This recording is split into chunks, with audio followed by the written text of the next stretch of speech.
Hey everybody, Keith and Shauna here, Thompson Square. Welcome to the CMT Radio Live chat. Yes, we want to thank CMT Radio Live for having us, and Cody Allen. And all the fans who submitted the questions. Yes. So yes.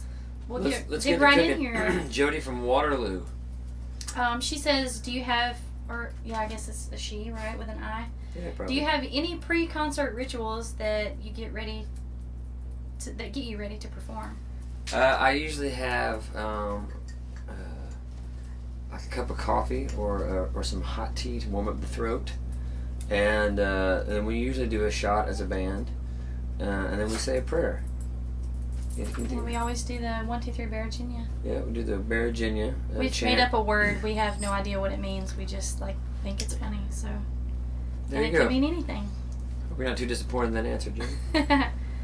Kaylee from Peru. How did you guys become Thompson Square? Well, there's two of us. Our last name is Thompson, and we originally were Thompson Squared with a D, but nobody could ever hear the D, so we dropped it. But yeah, I mean, really, we got married. We dated 3 years, got married. We were married 3 years before we decided to do this together, and then here we are. So love brought us together, y'all. that's right. Music did too. Who's next? Stephanie from Hannibal, Missouri. How do your songs describe your life? Do you ever wonder how they will become a part of someone else's? Interesting. That's a good. Well, do you want to do this one? Or? I think definitely on our new album, we were very focused on certain things that we wanted to write about. We wanted it to be real, and every one of the songs that's on the new album reflect that. There's a little bit of piece of us in every one of them. Well, it's the second part of your question. How do you ever wonder if they become a part of someone else's life? Well, the social media has really told us that, and all the shows.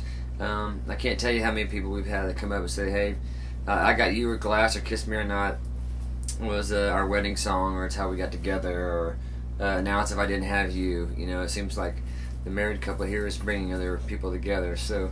That's a really cool thing to be a part of. A lot of responsibility, but it's very cool. Thanks for the question. Bo Ashley from Vancouver. How long have you guys been married? We've been About married 1,000 years. A long time. Actually, 14 years, May 15th. Yes. 14 years. Next question. Chelsea from Appleton, Wisconsin. Which song off the new album are you most excited to start playing live? I think we've already started playing it. It's called Just Feels Good. Just Feels Good and Testing the Water are probably two of the ones that we have the most fun with in the live show. We do both of them in our long show, but out here with Luke just doing 45 minutes, we do that one. So we're actually kind of already doing that. But, we're really in love with a lot of the songs on the album, so... we really look forward to doing those long shows to where we can get as many of those in as possible, because we've been playing these songs on the first album for about 2.5 years now. So thank you for the question. Okay, Edda, you want to hit next? Robin from Oxford, Pennsylvania. What is the best gift you've ever got from a fan? You get all the gifts. Wow. You get the Hello Kitty stuff like every week. I do. I'm addicted to Hello Kitty, so anything Hello Kitty I love. I have quite the collection at home. It's awesome. I just recently got a Hello Kitty coffee cup that I like. We actually took a picture of our new puppy Barkley in that coffee cup and put it on Twitter and Facebook. We get a lot of great stuff. I mean, some of the really cool things are the personal things, like the... We love getting poetry. Letters and cards and stuff like that. So we've got great fans. We appreciate it. Yes. Nikki from Frisco, Texas. What's your favorite song on the radio right now that isn't your song? Wow. That one's easy for me. Lee Lee Bryce, yeah.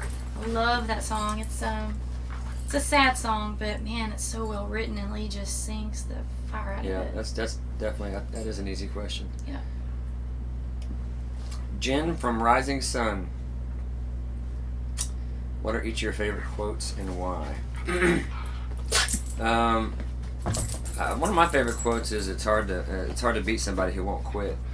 I've kind of modeled like my whole life after that, and I've only quit one thing in my life. That was a long time ago, and I haven't done anything since then after I read that.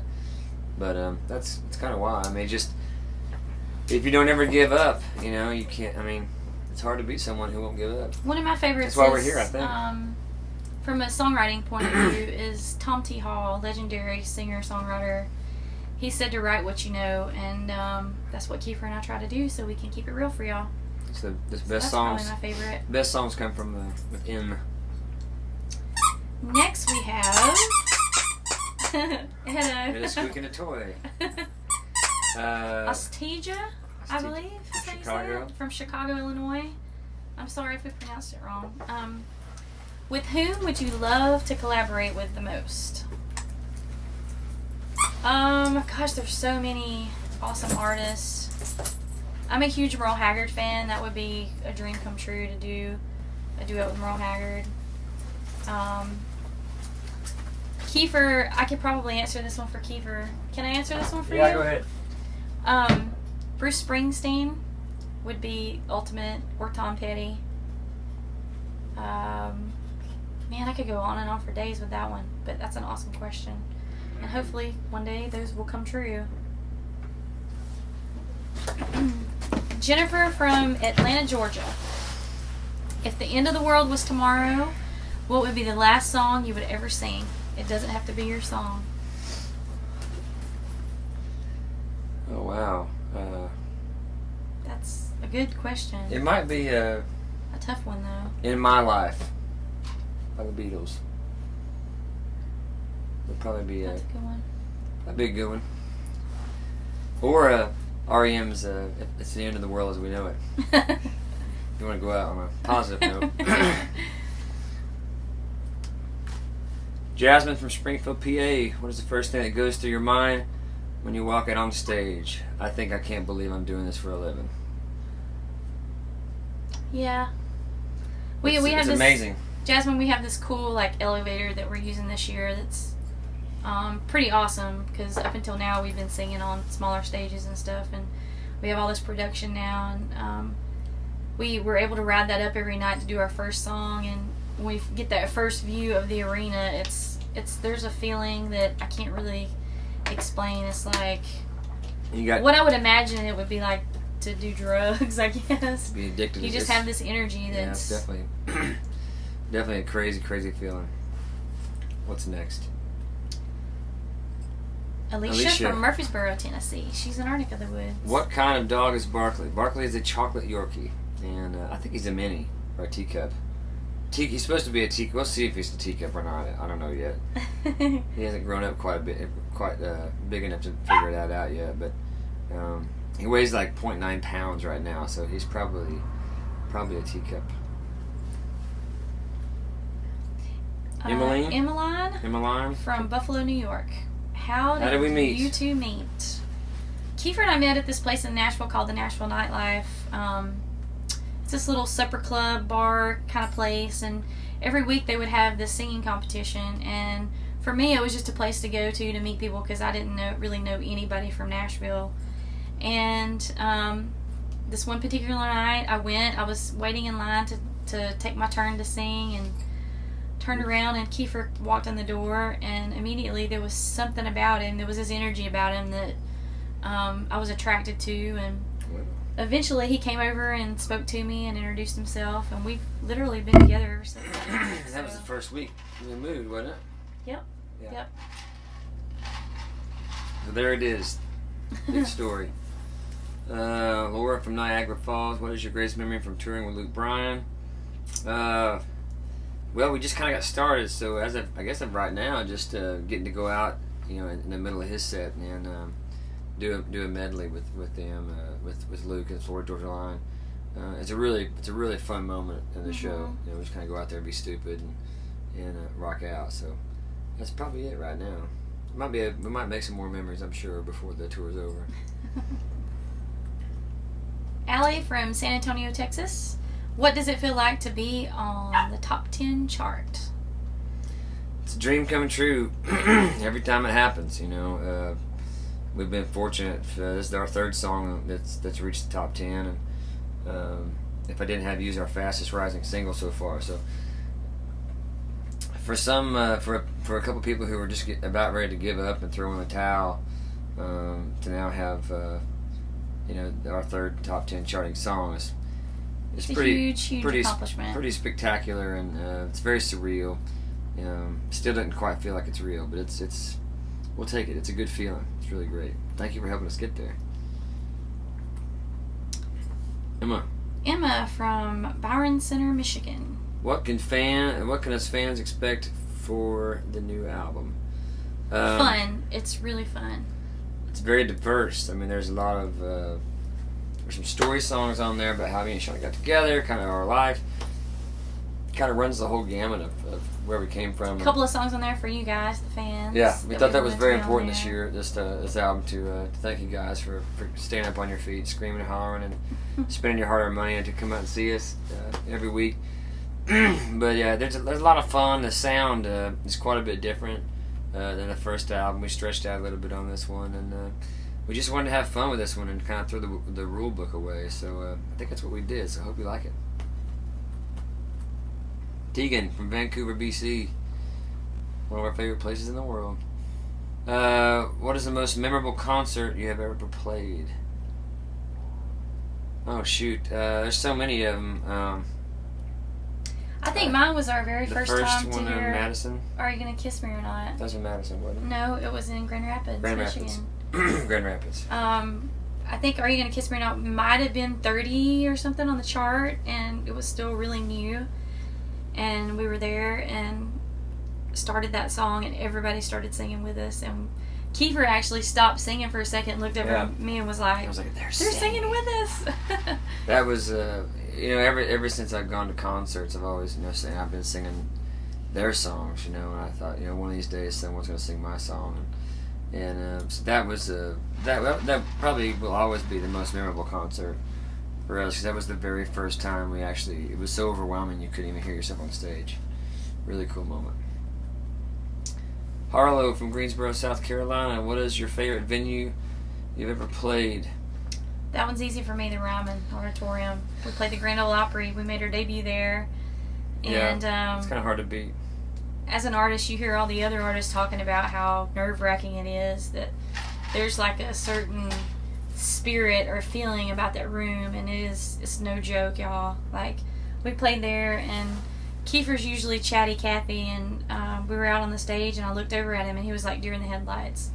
Yeah, the only way I can describe it, like singing in church, which is one of the most difficult things to do, is do that, because you have such a captivated audience, and it's just a different thing. There's so much reverence and respect, and just to know that you're out there standing in the same circle that all these hundreds of artists that paved the way for us, and that really paved the way for country music in general, they've all graced that stage, and to be a part of that fraternity is quite a big deal. So that definitely it's a saying I have to agree with Sean on that. Nicole from Broomall, Pennsylvania. Broomall. What has been your most embarrassing moment on stage? Well, I almost had a really bad one the night before last. I almost had one last night, yeah. We there's a little bit of a little bit of a step on Luke's stage this weekend. It changes from week to week, and my toe caught the edge, and I just about completely went down, but I caught myself. That was pretty embarrassing. I almost fell down last night running up. I had these combat boots on. But I think probably the most embarrassing thing, maybe for Shauna, was actually about me. I don't really care, but I was bent over, rocking out and shaking the hands of some fans during the show, and evidently, let's just say there was plumber's crack. There was quite a bit of crack being exposed on my part, which whatever, everyone's got one, so some have two. But yes, I mean I think it's more embarrassing for Shauna. So every time we get in the elevator, she like looks back and tries to pull my pants up because we're squatted down in there. She tries to pull my pants to make sure my crack's not showing. Linda from Austin, Texas. Do you write all of your songs? We write most of them. The first album, I think we wrote 9 of the 12 or 13 that was on that one. This one, out of the 16 songs that we recorded, we wrote 8 or 9 of those. We write tons of stuff. One thing we've learned in the past 2.5 years that it doesn't necessarily have to be your song. It has to be the best song, and it's got to make sense. So if you have a song that's just as good as this other song, but this other song seems to fit the continuity of the album better, you got to swallow your writer's pride and go with that, you know. So that's we've learned that, you know. So it's not that big a deal anymore to cut someone else's song, but we try to write as much as possible. Yeah. Sean from Burbank, California. If you were stranded on a desert island, sorry. What are 2 things that you would want with you? I think I would want Shauna and a hot dog stand that serves Coke as well. Is that 3 things? It is. I would have to have some sort of music, like. But you could sing though. Well, yeah, we could I could sing to you on the. It'd be nice to have like. I could sing to you on the island. That'd be romantic. We have some hot dogs for dinner every night. Some Coke. Yeah, I guess. Can't beat that with a stick. A radio would be nice though, so it would give you a little bit of. So you ran out of batteries, and then you'd just be depressed and probably drown yourself. But if you had a Beijing radio, you could crank it. You could crank it up. So I'm gonna go with Beijing radio. Beijing radio and. You. Good call. That sounds like a song title. Beijing radio and you. Tara from Albany, New York. What is going through your head when you hear one of your songs on the radio? Holy crap, my song's on the radio. Thanks for the question. That's really truly what it is. Megan from Ocean City, New Jersey. What's up, New Jersey? What is your favorite food? Kiefer pretty much just answered that one. Hot dogs. A certain kind of hot dog. Coney Island hot dogs from Tulsa, Oklahoma are my favorite hot dogs. There's a great place in Fort Wayne too. Snoopy's in Raleigh is good. Kind of a hot dog connoisseur. Yeah. A wiener pro, if you will. I'm kind of addicted to sunflower seeds. Does that count? That's not a food. Is it a food? Doesn't count as a snack. That's a snack. I like. You don't go into a restaurant and go, oh, I'm gonna have my favorite from sunflower. My favorite is probably chicken fettuccine. Yes. Chicken al fettuccine? Yes, chicken al fettuccine. Chicken al fettuccine. Sam from Fort Collins, Colorado. How did it feel to be nominated for a Grammy? It was numbing. That was a huge shocker. We didn't see no that. idea. Yeah, we didn't know that was coming down the pike at all. Sean was actually at home, in bed watching TV, and I was out on the town with the guys and not answering her phone call because I couldn't hear it. And she finally got a hold of me and was like, will you please answer your phone? We just got nominated for 2 Grammys. And I'm just like, what? So that was a huge freak out moment. Huge freak out moment. And I think we might have time for Dora. one more here. Okay. Dora from Richmond, Virginia. Shauna, how did Kiefer propose? Well, Dora, it was very romantic. It was October 9th. I remember the day. We were getting ready to start decorating for Halloween at my little apartment, and I had cleaned out the guts of a pumpkin because Kiefer wouldn't have anything to do with it. He won't touch. Don't touch the mushy gooey stuff. No. And I needed to make a run to Walmart to get some more decorations. And the whole time we were in Walmart, he kept bugging me like, let's go, let's go, let's go. And I was like, why are you rushing me? And finally we get back to the apartment, and I go over to finish putting the face and carving the pumpkin. And I lift the lid off, and he had put the ring inside the pumpkin. I'm not one for big fancy flair. It was very romantic. Yeah, I mean, I don't want to go to a baseball game and do that, and then do It was perfect. The predictable stuff. It's a hard thing for a guy to figure out what to do. 'Cause everyone's done everything else. That's the only pumpkin story I've ever heard of, though. So now, every time around that time of year, it's like a really special time. Love it. Thanks, Laura. One more? Lori from Austin. You guys plan on having kids? No. Thanks, Laura. Lori, we have 2 puppies that are keeping us really busy right now. I don't know. Lori, what do you think we should do? Life is hard on the road. Yeah, I don't know how that would work with the craziness. Both of us are in the same business, traveling around, so without a nanny or someone to help, I don't know if it would be possible right now. So we're not in any hurry, definitely. All right, thank you guys so much for chatting with us and giving us your questions. We love each and every one of you. Awesome questions. And Thank you, hopefully guys. we'll get to do this soon. We'll see you next time. Thank you to CMT and Cody Allen.